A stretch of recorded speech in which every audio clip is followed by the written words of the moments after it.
Every city has its rhythm. Cars honking, people rushing, doors slamming, and footsteps echoing on concrete. But in one quiet corner of Atlanta, just outside a small coffee shop on Main Street, the day began with the soft, steady sweep of a broom. That broom belonged to Walter Jenkins. Walter was a tall, slender man in his 60s, with a gray beard that curled gently around his chin and eyes that held stories even silence couldn't keep. Every morning at 6 a.m., he'd arrive like clockwork, wearing the same faded blue cap and work boots worn thin from years of walking. Most people didn't ask why he was there. Some thought he was a janitor, others assumed he was homeless. A few whispered that he might have lost his mind, sweeping streets that weren't his to clean. But Walter never explained himself. He just smiled and kept sweeping, like he was painting the sidewalk clean with every stroke. The baristas at the shop had gotten used to him. "He's been out there longer than I've been alive," one of them joked once. But behind that broom, Walter held on to something more than just routine. He was holding on to a purpose.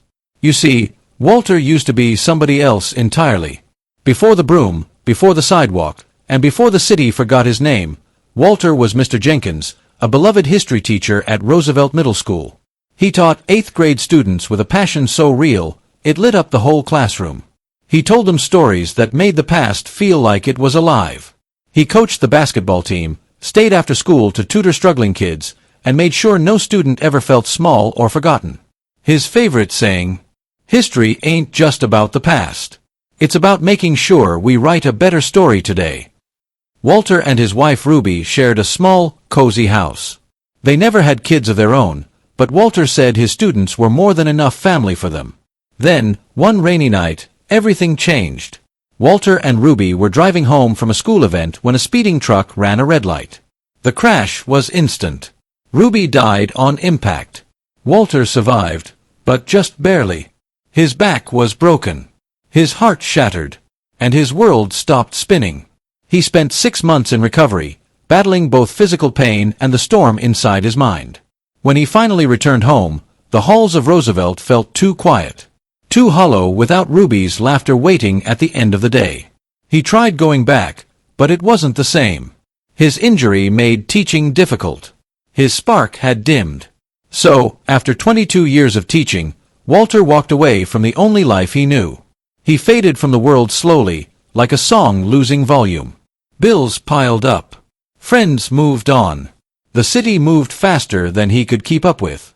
And one day, Walter found himself standing on Main Street, broom in hand, not because anyone asked, but because the act of cleaning something, even just a stretch of sidewalk, gave him peace. "I may not teach in a classroom," he once whispered to himself, "but I can still show folks what care looks like." So he swept. Every day. Not for applause. Not for recognition. Just for the peace of doing something right. And then one December morning, cold, crisp, and still, something happened that would change everything. A young girl, maybe 6 or 7, skipped past with her mother, bundled in a pink jacket and scarf. She stopped in front of Walter, watching him with wide eyes. "Mommy," she asked, tugging her mother's sleeve, "why does that man sweep the sidewalk every day?" The mother, caught off guard, stammered, I don't know, sweetie." Walter looked up, smiled, and with a calm, gentle voice said, "Because even the smallest acts can make the biggest difference." The mother smiled back. She pulled out her phone and took a picture. Walter standing there with his broom, framed by the soft morning light. She posted it online that night, with the caption, "This man sweeps our street every day. No one pays him. He just shows up and does it." I asked him why, and he said, "Even the smallest acts can make the biggest difference. We need more people like Mr. Walter Jenkins." The internet noticed. By morning, the post had thousands of shares. By noon, it was on local news. And by evening, people were coming to Main Street just to meet the man with the broom. By the end of the week, Walter Jenkins was no longer just a quiet man with a broom. He was a headline. Atlanta's guardian of kindness. Former teacher still cleaning up his community in more ways than one. One man's broom sweeps a city off its feet. Strangers began stopping by with coffee, warm clothes, even envelopes filled with thank you notes. Children handed him drawings of him with angel wings and halos. News vans rolled up and parked across the street like he was some kind of celebrity. But Walter remained the same. Humble. Gentle. Smiling shyly as he leaned on his broom and told everyone the same thing, "I'm just doing what I can." Then, one day, a young man in a gray hoodie stepped off a city bus and walked straight toward Walter. He looked nervous, like he hadn't slept in days. "Mr. Jenkins?" he asked. Walter looked up. "Yes. It's me. Darrell Patterson. I was in your 8th grade class. You probably don't remember me." Walter squinted for a moment, and then, just like that, his face lit up. "Darrell! You used to sit in the back row and draw on your sneakers." Darrell laughed, blinking back tears. "You remembered. You were a smart kid. Had a sharp mind, just needed someone to believe in you."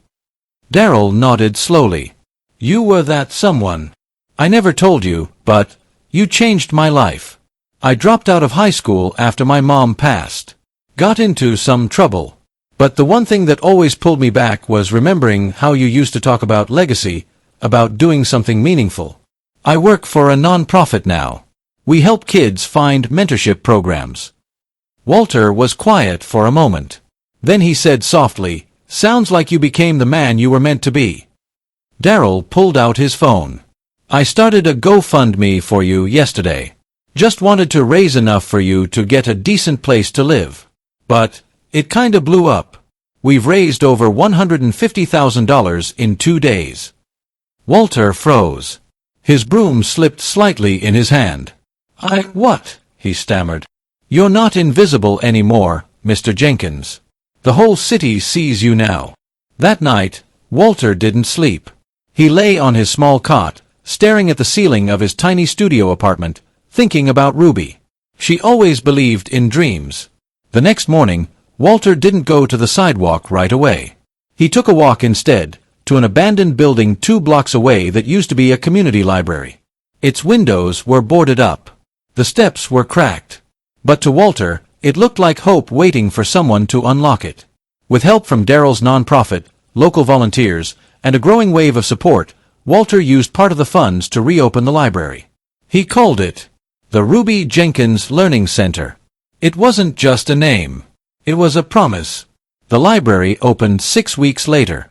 Inside were rows of books donated from across the country. A tech company provided computers.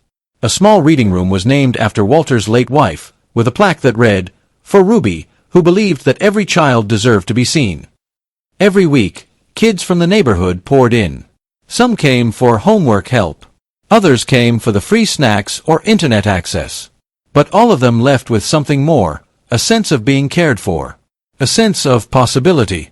Walter sat at the front desk most days, a mug of tea in one hand, reading glasses sliding down his nose. He started teaching again, just 1 class a week, a storytelling hour for kids. He'd sit in a big armchair and begin every session with the same line. "History isn't just about what came before. It's about what we choose to become."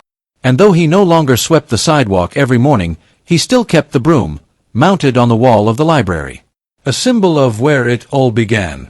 Sometimes, he'd walk out front and see parents pointing to the plaque above the door, telling their children, "That's Mr. Jenkins. He's the reason this place is here." Walter would smile, wave, and hum a quiet tune to himself. The same rhythm he used to hum while sweeping. Because deep down, he knew something that everyone else was just beginning to learn. It's not the size of the gesture that changes the world, it's the heart behind it.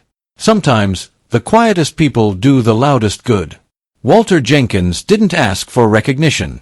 He didn't chase fame, fortune, or followers. All he did was show up, with a broom in his hand, and kindness in his heart. And that small, simple act, it swept through an entire city, and inspired thousands more to look up, slow down, and care. Because in the end, it's not about how big our actions are. It's about doing what we can, with what we have, for the people around us. One sidewalk at a time. One child at a time. One story at a time.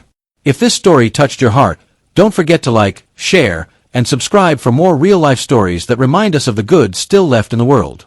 Thanks for watching, and remember, you don't need a title to make a difference. Just heart.